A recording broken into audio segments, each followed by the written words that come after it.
كسلامي بشل صومال ميل كستي جوجان تحلقيدا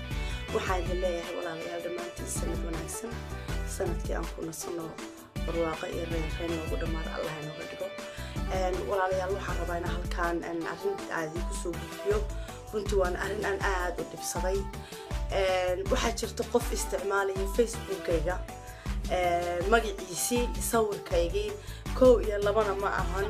waxa way dhowr xabo oo kolbode dadna wax wanaagay ku isticmaaleen magacayga iyo sawirkayga dadna waxay rabaan bay ku soo qoreen oo dadkiiba lagu aflagaadeynaya bulshada islaamiyad ba magac u leeyahay gelinaya oo mataqaana dadkiiba mataqaana waxa lagu sameeyaa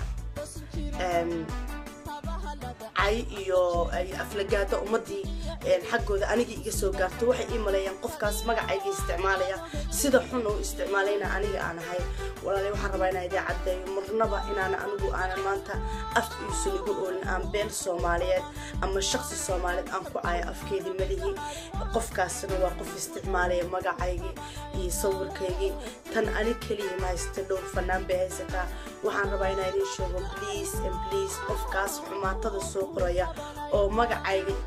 iyo sawirkayga isticmaalayo haddaad video-gan dhageysanaysid waa adiga qofkan kula hadlayo wala qof islaam ah tahay qof islaam hadda tahayna ina bini aadanka aad fargelisid oo bini aadanka aad mataqaana waxarfid aad magacooda ku isticmaashid xaq ma aha walaalo qofkaas dib isugu laabo hadda magacayga si wanaag ku isticmaali sawirkayga aniga ma soo jeedo laakiin waxaan ka soo jeedaa inaad Soomaali islaameed ummad Soomaali qowmiyadan aad magacayga ku isticmaasho dad madaxa aad magacayga ku caydo qof shakhsi aad magacayga aniga aad sumcadiga ridid please hadaad i daawanaysid ama hadda ii jeed waxaan ku leeyahay magacayga iida hadii aad wax wanaagsan aad ku isticmaalaynin sawirkayga iidig haddaad si wanaag iyo walaaltimo aad u haysanaynin hadda wallahi aad baan ugu xumaaday waa inta ay soo gaartay oo inbox-ka lagu soo qoray waxa qaar dad ugu jireen oo dhahay nasteexa ma aha qofkaan waa qof kaleeto dad dhahay way jireen laakiin inta waxa ka badan aniga ii maleey inaan dad caay inaan madax caay inaan waxaan ku raadaa qowmiyad Soomaali caay no that is not me marka bifadlak ha aaminina qofkii arka waxyaabaha noocaasna please waxay idin sheegaa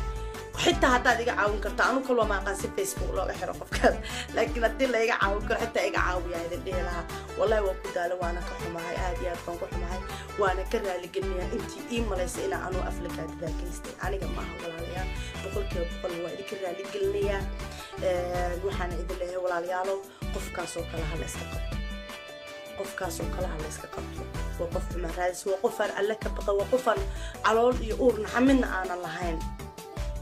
shay ma yihiin qofka isticmaalaya magacayga sida xun oo isticmaal shay ma yihiin jacaylkan tirin jiray ismiya khayri aan ku waday tashigu kaliya